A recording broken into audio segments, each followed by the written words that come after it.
Tesla versus a GM or a Ford or a Volkswagen who have grand EV ambitions of their own?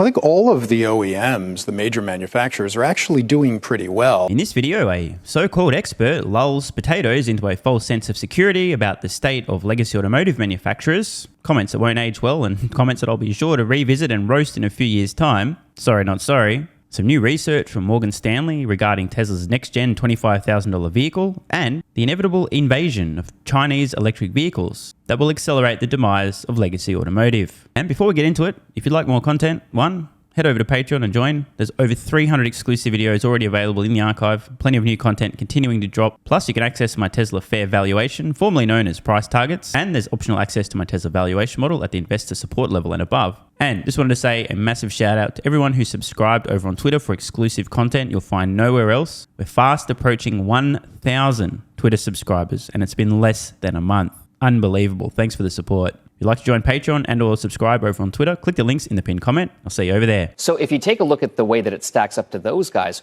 what exactly then does that say about the future for Tesla versus a GM or a Ford or a Volkswagen who have grand EV ambitions of their own? I think all of the OEMs, the major manufacturers, are actually doing pretty well. You ever been out on a date with somebody? They open their mouth and say something so stupid, they immediately disqualify themselves, and the first thing you do, waiter, check please, thank you. Exactly. If I didn't know any better, I might think this guy was an automotive industry expert, an analyst, in fact, covering the automotive industry for years, with years of experience covering automotive companies, which strangely enough, in 9 out of 10 cases, seems to immediately disqualify said expert from understanding what's going on in said automotive industry since Tesla arrived. The good news is, after such a ridiculous statement, you can't possibly say anything even close to as dumb. It's only up from here, right? And we can talk about a 62, we can talk about 69, 65, where a lot of the major manufacturers are congregating ratings-wise,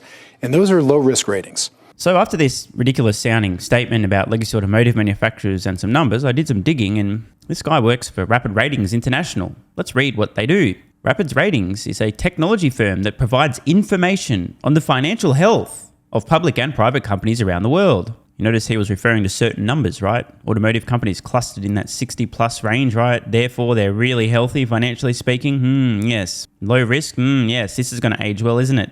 The company's platform provides financial health ratings and detailed reporting to help businesses mitigate financial risk. Surely by now, you guys and girls have realized I have an utter disdain for so-called experts. Imagine you're an investor and you outsource your thinking to these clowns. Now, I'm sure their methodology, in many cases, is excellent at finding companies who are in serious financial trouble. But it's quite obvious that their methodology, which produces a number which can give people a false sense of security, you mean Ford's the 69? Oh, that's pretty good. They're going to be fine. Clearly, their methodology does not include existential threats, such as asteroid impacts that will wipe out an entire fucking industry. But hey, what would I know? I'm just some idiot on the internet. They're the experts. You should definitely rely upon their ratings. As he said, words to the effect of, legacy automotive manufacturers are doing fine. They're low risk because our methodology said so. Please, somebody, set a reminder. Let's check back in 5 and 10 years' time. If this company is still in business, I will be roasting them. If they're not in business, I won't be surprised. This is what we know as outsourcing your thinking to so-called experts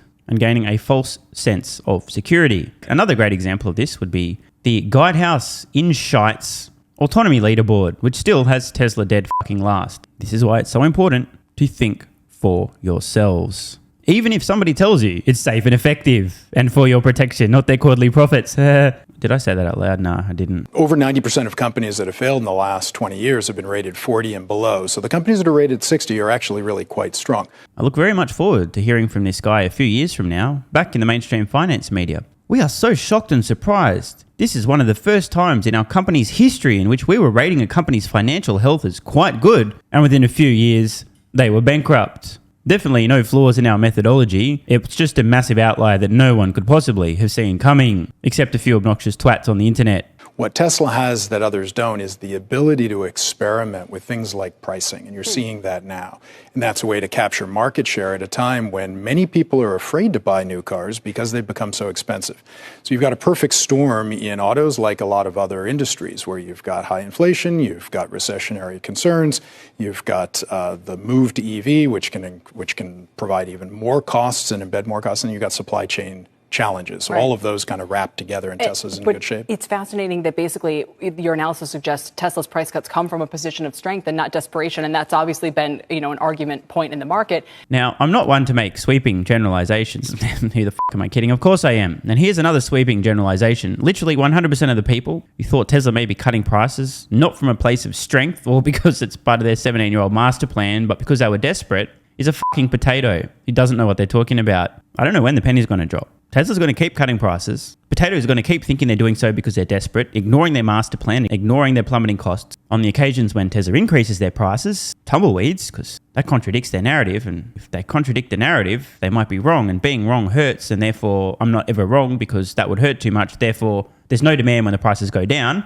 And when the prices go up, tumbleweeds and or Tesla's greedy. They're just trying to make too much money. They're great. F you, Tesla. How dare you raise your prices? The truth is, as I've said a million times, Tesla dynamically adjusts pricing to sell through production in real time. They have daily order flow every day, globally. They know who's buying their vehicles, how many vehicles are being sold, and what price points in what regions. They make adjustments to keep selling through production. They don't have lag like other automotive manufacturers who, when they count vehicles as sold, they're really just sitting in dealer lots waiting to be sold. But of course, that would be too simple of an explanation, and as we know, complexity appeals to stupid people. Now, a new research note from Morgan Stanley on Tesla's next-gen $25,000 vehicle and the inevitable invasion of compelling, affordable electric vehicles from China, which is a real competition Tesla's so-called competition should be worried about. Another day, another research note from Morgan Stanley. Latest thoughts on Tesla, Model 2, and Chinese competition. Price target still $200 per share until Tesla hits 200, and then it'll be 225, and then 225 will become 250. I'm just kidding. There's no way I could possibly predict what Morgan Stanley's price target for Tesla stock will do as Tesla stock rises. A new chapter in the global EV story unfolds. Beautifully designed, high-quality, safe Chinese EVs are ready for the export market at scale. Morgan Stanley are right. As I've said a million times, going back years, the future of the vehicle market globally, which will be 100% electric, looks like this. Number 1, with the lion's share, Tesla. Number 2, 3, 4, 5, 6, 7, 8, 9, 10, mostly Chinese EV makers. And if you're lucky, maybe one legacy automotive manufacturer, probably an amalgamation after a few mergers from existing legacy auto, maybe might somehow miraculously defy the odds and make the top 10. Tesla's already won the decade. They have no competition and their lead is unassailable. However, the rest of the market that currently belongs to companies like Volkswagen, Toyota, Stellantis, Honda, I could keep going on. Most of that portion of the market is going to be invaded by high-quality, affordable Chinese electric vehicles. Don't say I didn't warn you. It is the Chinese EV makers that Tesla's so-called competition should be worried about. As I said, no one's catching Tesla. No point trying. The battle for 2nd, 3rd, 4th, 15th, 24th, and 50th place is going to be fought and won mostly by Chinese EV makers, in my opinion. And I think Morgan Stanley have some similar thoughts.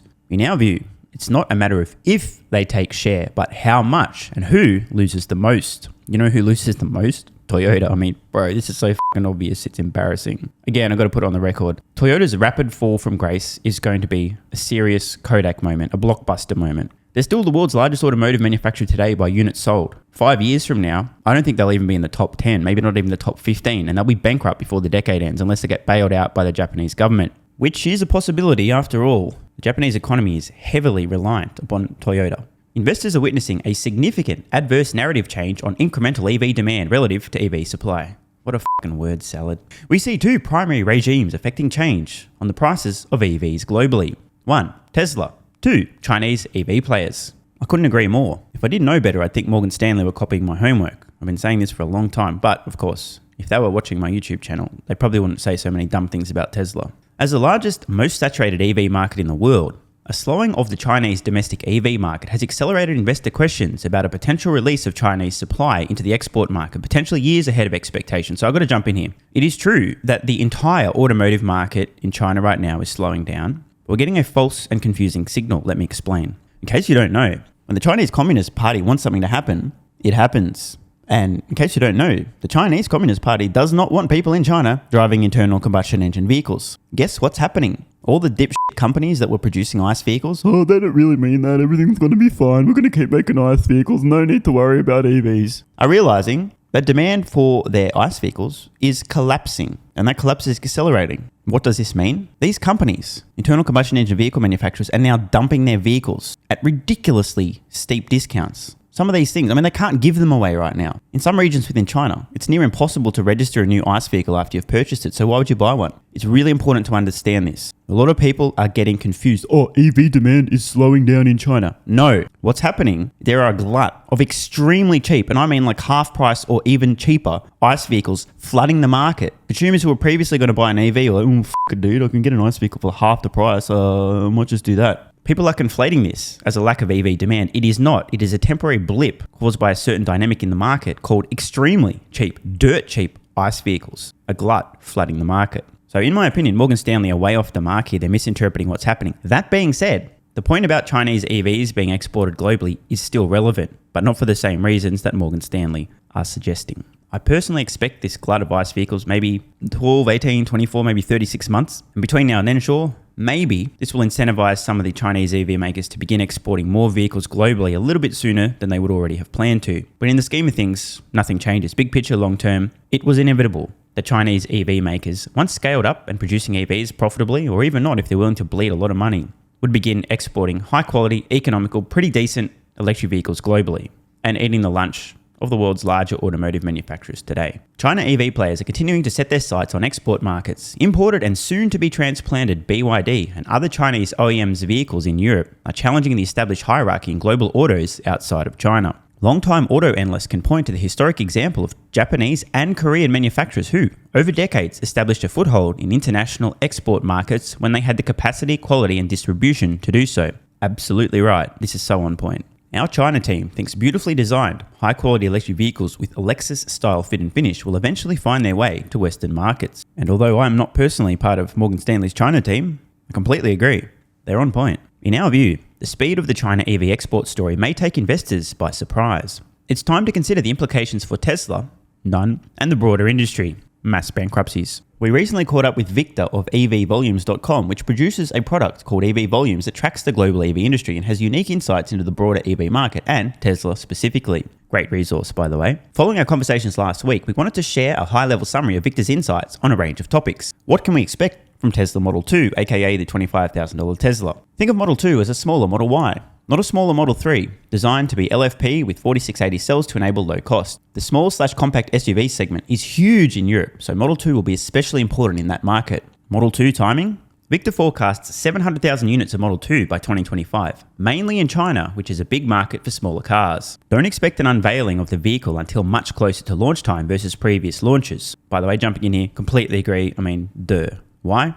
Osborne effect. As I've said many times, I personally believe that Tesla is going to make the window between first announcing this vehicle formally. Here's what it looks like. Here's the specs. Here's the starting price. You can order them now, and first deliveries will be the shortest window Tesla can possibly manage. This vehicle will suit the needs of many people who previously were thinking about buying a 3 or Y, much like the 3 or Y suited the needs of many people who were previously thinking about buying an S or X. It would be insane for Tesla to unveil and announce this thing anything further out than maybe 12 months before launch. More likely, probably 6 if you're lucky. Time will tell. That's my expectation. Morgan Stanley continues. Tesla doesn't want to announce Model 2 too soon and create an Osborne effect. Morgan Stanley forecasts that Model 2 will launch in late 2024 with 300,000 units delivered in 2025. Less than half the EV volumes forecast. Let me know in the comments below who do you think is going to be right. What about Cybertruck? A special edition art truck or the next big thing? EV Volumes thinks this Cybertruck is big.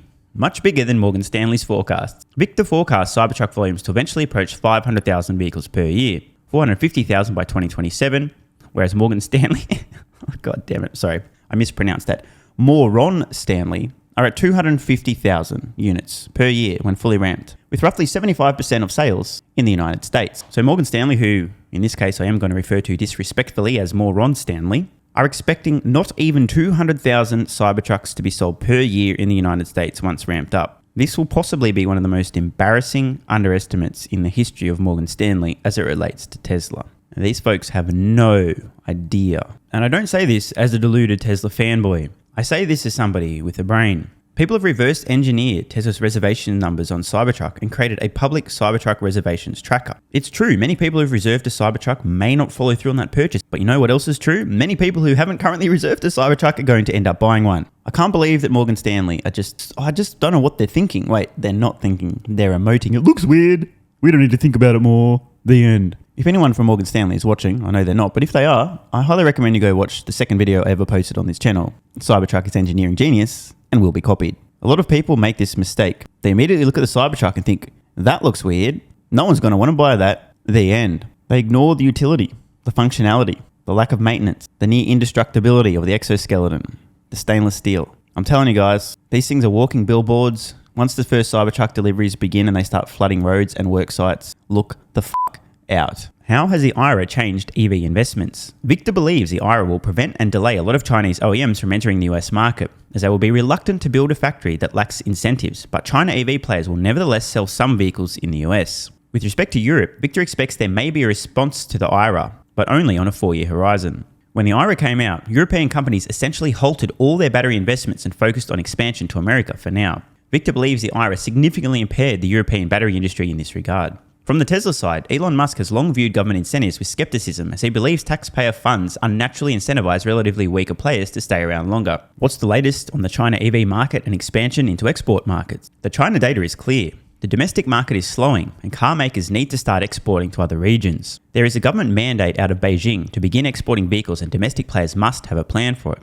This is understood. BYD just hired a chief designer from Audi, and you will likely see a new generation of European-looking / European acceptable cars that will attract European buyers. I believe they're right. The China EV players may not focus that much on the American passenger car market in the near term, focusing more on e-bus and EV trucks. The China EVs may have their hands full enough already with a controlled expansion in Europe and Asia, although for a variety of industrial, economic and political reasons, EV Volumes believes the Chinese players will be able to take significant share. Thoughts on Chinese OEMs? The Chinese EV players have a clear focus on ex-China markets, starting with the Asia-Pacific region, expanding slowly in Europe where adoption is high and where they can enter in a controlled manner. BYD and leading Chinese vehicles are well received in Europe. Volvo can be IRA compliant, and Polestar is too. Polestar and Lynk Co., both controlled by Geely, do have platform exchange with their strategic partner in China. Polestar 2, quote, feels like a Volvo, and the Polestar 3, which just launched, looks like a good car. Polestar will be a sibling of the next-gen Volvo vehicles, sharing a platform with these vehicles. Additionally,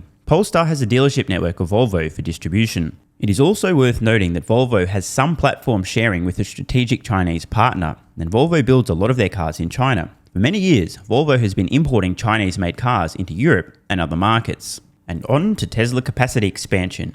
For perspective, Tesla will add the equivalent of the complete annual volume of Volvo, which is approximately 600,000 units, in 2023. It took Volvo 100 years to reach 600,000 units of volume. Just 4 years ago, Tesla was between a quarter and a third the size of Volvo.